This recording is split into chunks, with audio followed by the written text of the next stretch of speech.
Welcome to TrialSite News Weekly Roundup. Today we're going to talk about how prominent physicians think ivermectin is going to take a quantum leap.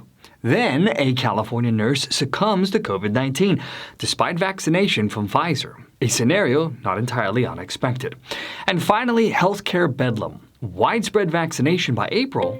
How about fall of 2021? From TrialSite News, I'm Adrian, and the Weekly Roundup starts now.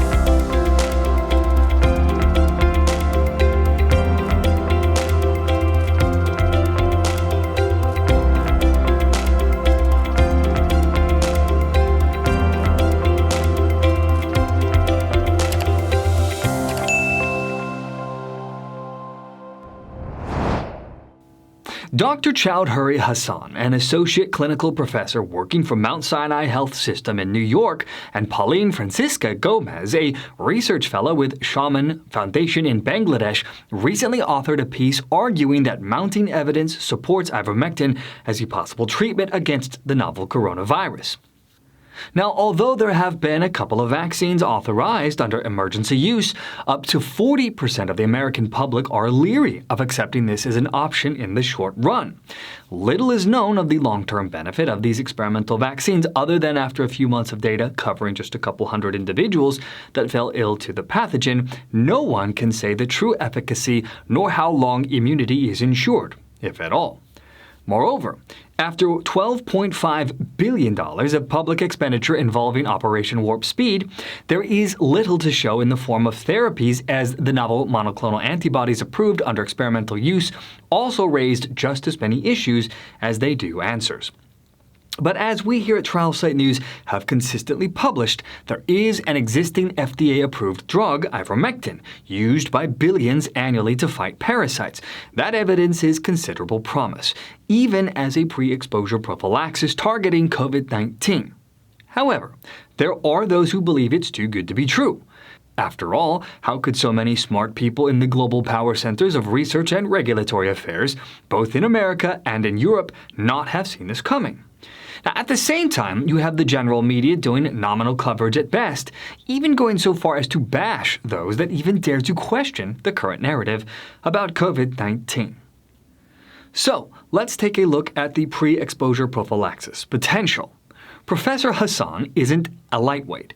The New York cardiologist and research co-author noted that the result of an important study out of Bangladesh Medical College and Shomman Foundation under the guidance of Dr. Tariq Alam, professor and head of medicine department in Bangladesh Medical College, and investigator for the recent study that we covered here at TrialSite News and published in the European Journal of Medical and Health Sciences back on December 15th. And Dr. Alam has also been interviewed by us here at TrialSite News a couple of times as well. Now, in this study centering on healthcare workers in Bangladesh, of 118 healthcare workers, 44 out of 60, or 73.3%, did not receive a regular dose of ivermectin and contracted the novel coronavirus. Those that did take the PrEP regimen did better. Only 4 out of 58, or 6.9%, went on to become ill. Now, this you can add to many other studies that research elites in America and Europe question as shaky science, such as Dr. Alam and Dr. Murshed's study showing great efficacy of what is known in Bangladesh as the people's medicine, the combination of ivermectin and doxycycline to treat COVID-19 patients. Now, the New York and Dhaka-based researchers also refer to other research, such as the work of Dr. Pierre Corey of the Frontline COVID-19 Critical Care Alliance, or the FLCCC, and their comprehensive meta-analysis showcasing the evidence for ivermectin's efficacy against COVID-19. They also brought up in the recent article by Dr. Hasan and Ms. Gomes were studies from Argentina, India, France, Egypt, and of course, Bangladesh. The authors also referred to the ICON study out of Broward County, Florida, which was done by Dr. Jean-Jacques Reiter with Juliana Sapelowitz-Reiter.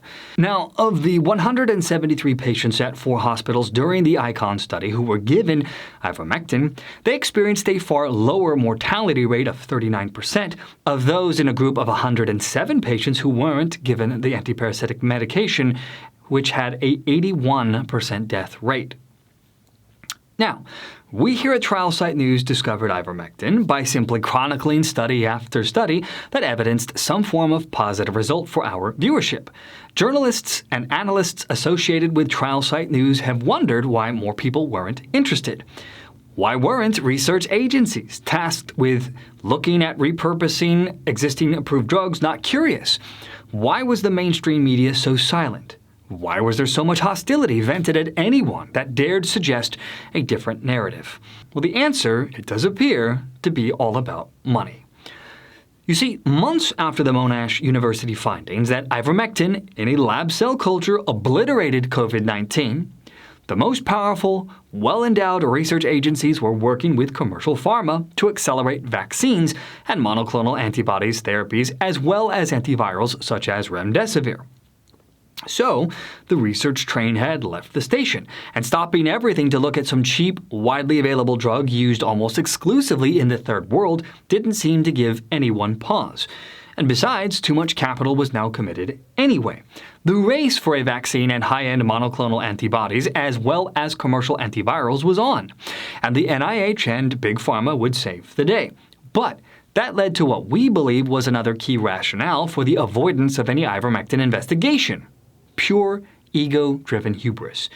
Now, although the NIH is full of wonderful, committed, brilliant people as an institution, it, along with the FDA under the existing politically charged environment, turned or transformed the research endeavor into an economic mission, surrounded by a political circus. And so, research centers and their leadership hunkered down and centered activity on what would, in their minds, most likely lead to the best outcome. And so, a centralization of research power ensued, memorialized under the NIH's ACTIV, or Accelerating COVID-19 Therapeutic Interventions and Vaccines, program. Now, while probably necessary and rational given the severity of the pandemic and the importance of consolidating and rationalizing research funding and ongoing studies, it also opened the door for a darker side to emerge, which is all federal-sponsored research, at least in America, would be driven by a small and elite cadre of insiders. Now, while perhaps well-intentioned people, the forces associated with such endeavors were already evidencing investment bias in regards to what funds go to what studies. Now, the clinics in places like Peru, Colombia, or Argentina, or for that matter, academic medical centers in Bangladesh or India, would also embark on research efforts, even including randomized controlled trials. And it would still not be viewed by as scientifically impeccable as research coming out of America or Europe. Somehow it became inferior as research and would be factored out for the purposes of reviewing ivermectin studies by research power centers both here in America and in Europe. And additionally, we saw bias to research that produced contradictory conclusions, as in the case of the Solidarity study sponsored by the World Health Organization, primarily out of Europe, which showed that the drug remdesivir wasn't effective. Now, that study was promptly attacked as flawed, and the NIH responded by ignoring the findings and let the industry representatives savage the quality of the study. And so, it would appear that ego, power, and money shape research agendas, even in a time of pandemic where hundreds of thousands of Americans are now gone. If ivermectin could have helped, shouldn't the medical establishment have at least showed a little curiosity? Now, for our next story in California, a nurse recently tested positive for COVID-19 after receiving Pfizer's COVID-19 vaccine. Apparently, the drug maker has concluded that this would be the case as the body may need more time for the vaccine to have the full effect on the human's ability to resist and fight SARS-CoV-2.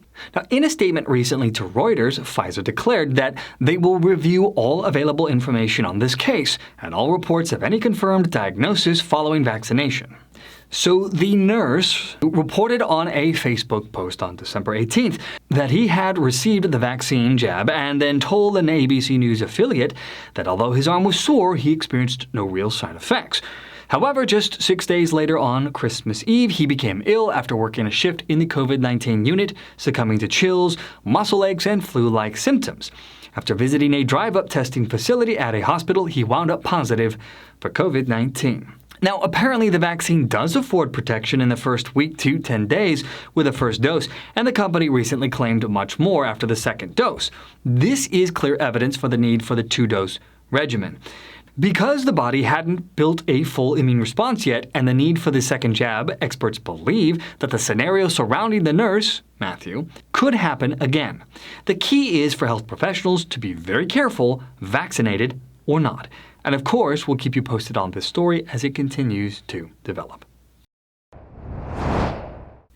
General Gustav Perna has recently discovered that chaos, uncertainty, delays, and confusion reign supreme in the first weeks of the vaccination program. Operation Warp Speed, the initiative set up by the White House to accelerate vaccine and therapy development, production, and distribution, scored a solid grade of an A on rapid acceleration of research and development and clinical development, perhaps a B for the middle activity, i.e. the production, and what appears to be an F for the latter grade, i.e. distribution. Politicians in Washington made a number of critical assumptions, gravely underestimating the complex, dynamic, and diffuse systems for purpose of crisis management, let alone even harmonized vaccine shipments. With no federal mandates, states were left to their own devices and in many cases took on significantly different approaches to combating COVID-19. To make matters more complicated, within each state, different health systems, hospital and physician networks, as well as community clinics, which vary in their overall wherewithal and general capacity to respond to such an all-encompassing, ubiquitous global healthcare crisis. From the highly uneven availability of COVID-19 testing to challenges associated with the distribution of novel therapies and vaccine product itself, regional disparities, and even problems associated with basic housekeeping matters such as billing mechanisms, the U.S. healthcare system, like many others, was caught unready to systematically, comprehensively, and collectively respond. There was no central health-directed authority or, for that matter, strategy. But instead, an ecosystem emerged involving literally many hundreds to even thousands of private companies and nonprofit organizations vying for resources, capital, and access, while the drug producers themselves competed to secure billions of government funds in a race to develop products. Welcome to the Wild West of American healthcare. And that, my friends, brings this program to a close. As always, it's been an honor to be with you here. And of course, we'll see you all next time.